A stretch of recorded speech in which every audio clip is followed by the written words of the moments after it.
જી આજે જૂનાગઢ જિલ્લાના કલેક્ટરશ્રીની અધ્યક્ષતામાં જિલ્લા સંકલન સમિતિની બેઠક હતી અને વિધાનસભાનું સત્ર પૂરું થયા બાદ આ પ્રથમ વખત બેઠક થઈ રહી છે.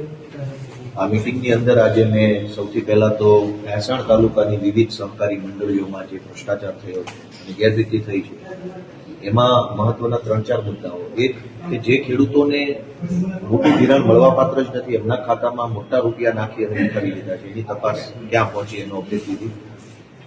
FIR થઈ છે કે સ્પોટમાં ક્યાં પહોંચ્યો એની અપડેટ પર આજે ચર્ચા થઈ.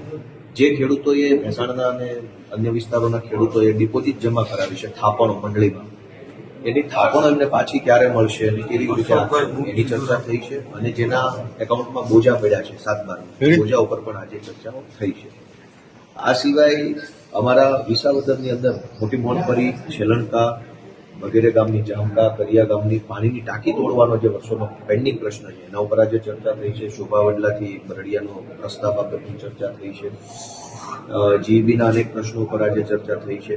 ખાસ કરીને ખેડૂતોએ ટેકાના ભાવમાં જે મગફળી વેચી છે એનું પેમેન્ટ અનેક ખેડૂતોને નથી આવ્યું, એ બાબતની પણ આજે મુદ્દાસર ચર્ચા રજૂઆત અહીંયા આજે થઈ છે. અમારા ભેસાણની અંદર અનેક વખત લાઇટ જવાના પ્રશ્નો બહુ મને મળ્યા છે કારખાનેદારો તરફથી, કેમ કે ભેસાણમાં હીરાના કારખાના, નાના મોટા બીજા ઉદ્યોગો, દુકાન વિસ્તાર છે, બધું શહેરી ટાઈપનો વિસ્તાર છે. લાઇટો વધારે ત્યાં જાય છે તો ત્યાં ટ્રાન્સફોર્મરોની સાઇઝ મોટી કરવામાં આવે છે, જૂના ટ્રાન્સફોર્મરો બદલી દે, એ બાબતની પણ આજે ચર્ચાઓ થઈ છે. આ સિવાય જૂનાગઢથી ભેસાણનો જે રોડ વર્ષોથી જે હાવ કાચમાં ગતિએ બની રહ્યો છે એ બાબતે પણ માર્ગ મકાન વિભાગના અધિકારીઓ સાથે ચર્ચા સંવાદ થયો છે. કાલાવડ ગામમાં લીમધરા, કાલાવડ અને મોણિયા આ 3 ગામની અંદર ગ્રામ પંચાયતો નથી. એમાં કાલાવડની ગ્રામ પંચાયત તો 4 વર્ષથી બને છે, હજુ બની નથી રહી. છેલ્લા જુલાઈ મહિનાથી હું કાલાવડ ગામની ગ્રામ પંચાયત બાબતે અને મોટી મોણપરીની ટાંકી તોડવા બાબતે આ મિટિંગોમાં બોલી થાકી ગયો, પણ કહેવાય કે મારી પાસે શબ્દો નથી કે શું કહેવું. એટલું બધું નિંભળ તંત્ર થઈ ગયું છે કે ટાંકી તોડવા જેવી બાબત, પૂર્વ કેબિનેટ મંત્રીના ગામમાં ગ્રામ પંચાયત બનાવવા જેવી બાબત છે. અવડી મોટી મિટિંગમાં એનો નિવેડો આવતો નથી.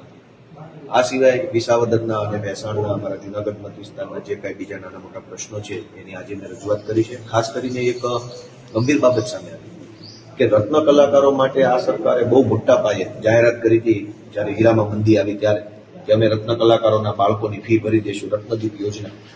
જૂનાગઢ જિલ્લામાં 2982 ફોર્મ ભરાયા રત્ન કલાકારો દ્વારા.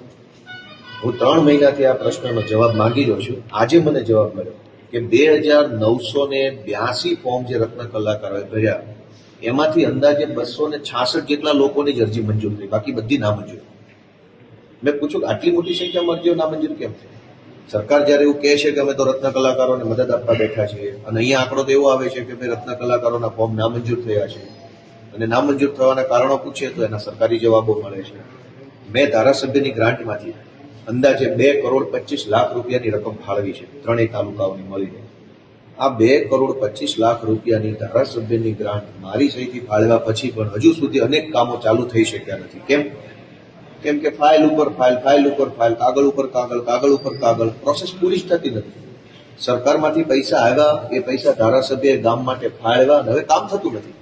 અને આ ફરિયાદ મારી એકની નહીં, ભાજપના જેટલા પણ ધારાસભ્યો મિટિંગમાં બેઠા હતા બધા એક જ ફરિયાદ કરી કે ગ્રાન્ટો ફળવાઈ ગયા પછી કામ થતા નથી. તો આજે આ મિટિંગની અંદર રોડને લઈને બધા જ ધારાસભ્યોએ ફરિયાદ કરી. ભાજપના ધારાસભ્યશ્રીઓએ તે મેં પણ બધાએ સંયુક્ત ફરિયાદ કરી કે રોડ વિભાગ દ્વારા એટલું બધું બોગસ કામ કરવામાં આવે છે, ખાડા પડી જાય છે, ઢીંગડા મારવામાં આવતા નથી, મંજૂર થયેલા રોડ ટાઈમે ચાલુ થતા નથી. તો આજે વિધાનસભાનું લાંબુ સત્ર પૂરું કરીને હું જ્યારે જૂનાગઢ પાછો આવ્યો છું તો આજે આ જિલ્લા સંકલનની મિટિંગમાં મેં અમારા વિસાવદર મત વિસ્તારના અનેક પ્રશ્નોને ધ્યાને લીધા છે. ખાસ કરીને એમાં એક બીજો પણ પ્રશ્ન હતો કે આ ઉનાળાનો સમય છે તો તળાવો ઊંડા કરવા, ચેકડેમ ઊંડા કરવા, એમાં પાણીની સંગ્રહ ક્ષમતા વધે અને જે માટી નીકળે માટી ખેડૂતોને ઉપયોગમાં આવે, એ બાબત પર આજે મારે કલેક્ટરની અધ્યક્ષતામાં ચર્ચા થઈ છે.